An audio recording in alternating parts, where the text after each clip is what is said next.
عظم الله لكم الأجر بمصاب أبي الأحرار الحسين عليه السلام وأولاده وأخوته.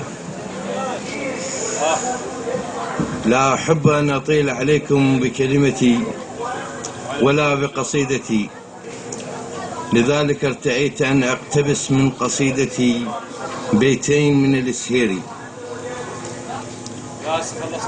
من فقد الإمام قل للموالي شمر،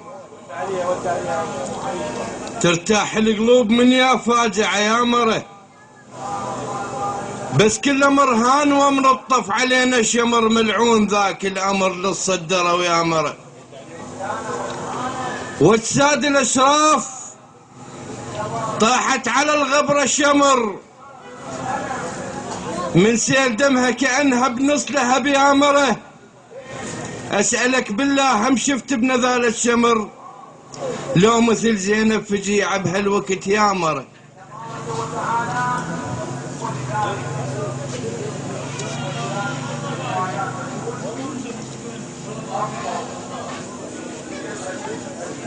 مشتت فكر وقتك وبد من صاح، ويخبط قام حط للزين من صاح. الدليل بهاي يشوف حسين، من صاح على ناصر نسد كل هالحميه.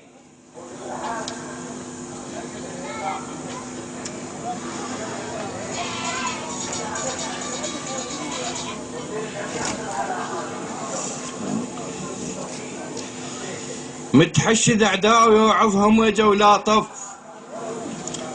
ما همت جيوش لا تركت أثر كربله.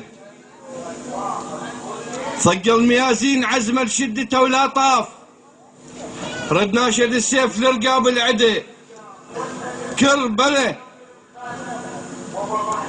صق الميازين عزم لشدته ولا طاف، رد ناشد السيف لرقاب العدي كربله. والتجت الناس لا هو حلم لا طيف، رابوا يا السيوف ميدان الحرب كربلة. لو ما قضى الله ما ظلت بشر، لا طف ولا بقت اليوم آثار الأرض كربلة. صلوا على محمد وآل محمد.